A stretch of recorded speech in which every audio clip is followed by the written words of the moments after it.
औज़ुबिल्लाहिमिनश्शैतानिर्रजीम बिस्मिल्लाहिर्रहमानिर्रहीम अस्सलामु अलैकुम वरहमतुल्लाहि वबरकातुहू। सूरह फुरकान है मेरे सामने और सूरह फुरकान की आयत नंबर 43 है, पारा नंबर 19 है और रुकू नंबर 2 है।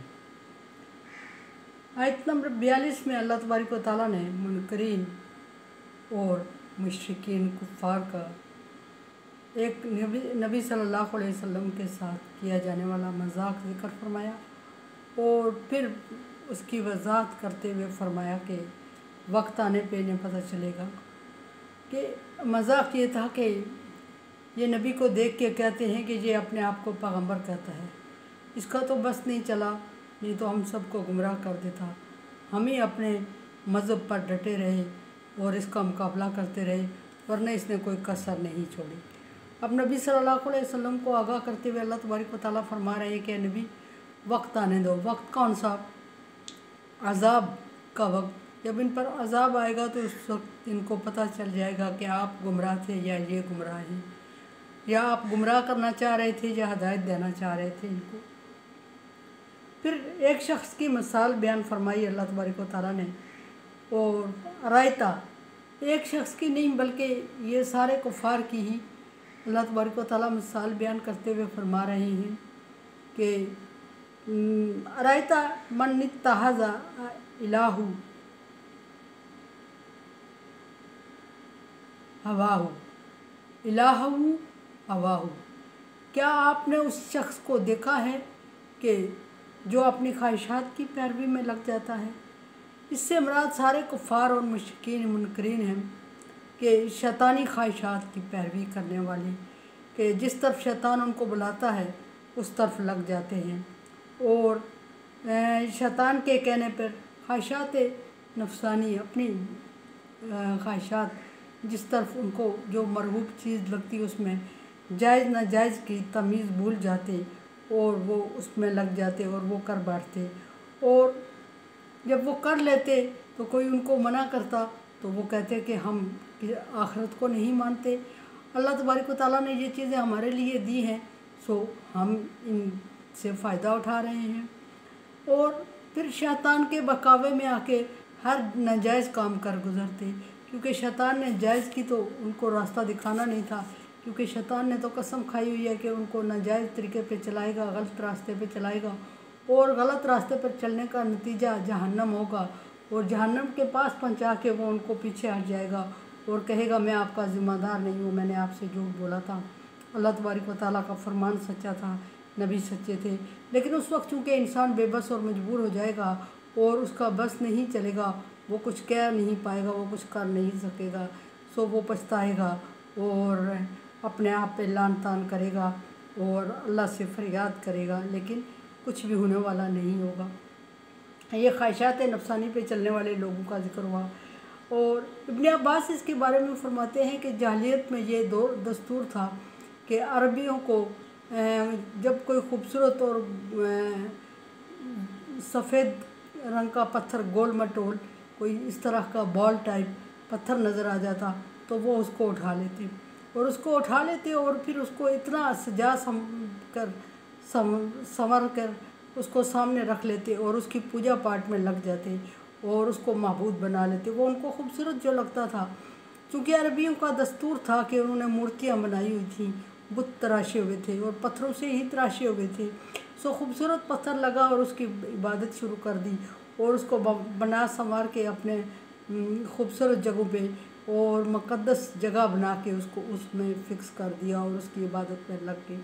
फिर जब चलते फिरते उसी बंदे को वो पत्थर इबादत करते हुए कहीं उससे खूबसूरत पत्थर नज़र आया तो उसने उसको पहले वाले को हटाया वहाँ से और दूसरे खूबसूरत पत्थर को बना संवार के साफ़ करके उसकी जगह फ़िक्स कर दिया और उसकी इबादत में लग गए और उसको खुदा मानने लगे।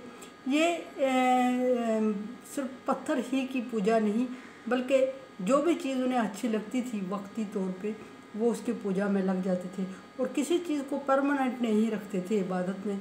जो जिस वक्त अच्छी लगी उस वक्त उसको उठा लिया और जिस वक्त उससे बेहतर कोई नज़र आई पहले वाले को उठा के फेंक दिया। यह अरबियों का दस्तूर था जिसको ज़िक्र किया गया कि पत्थर की या ख्वाहिश की पूजा करने वाले मतलब ख्वाहिशात से मुराद शैतानी और फिर शैतानी से मुराद पत्थर भी आ गया कि खूबसूरत पत्थर को पूजा करने में लग गए।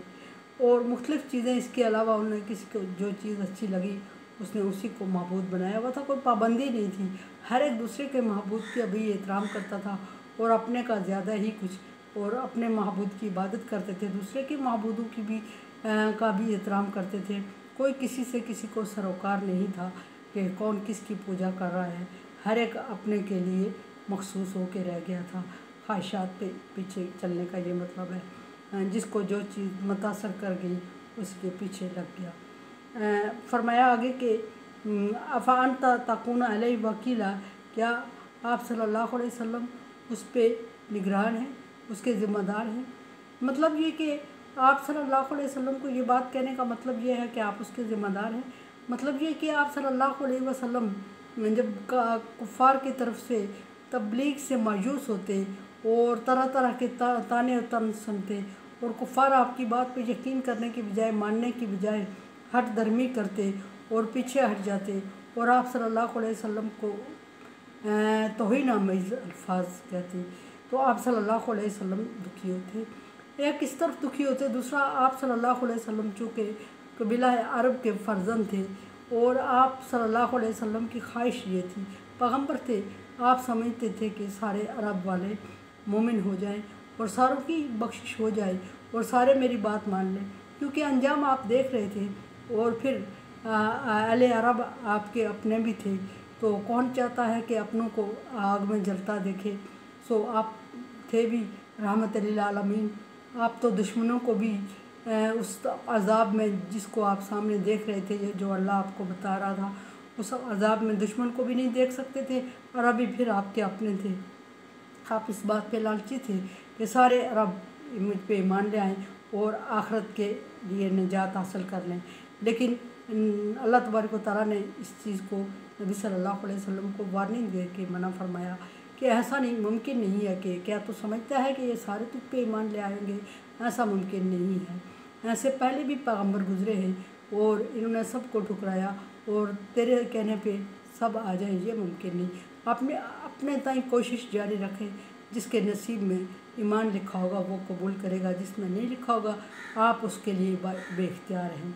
अगर आप सल्लल्लाहु अलैहि वसल्लम इख्तियार रखते तो हज़रत अबू तालिब मुस्लिम होते, जो आप सल्लल्लाहु अलैहि वसल्लम को मानते भी थे लेकिन अपने स्टेटस की वजह से इस्लाम कबूल नहीं कर पाए या अल्लाह तबारक व तआला को मंजूर नहीं था।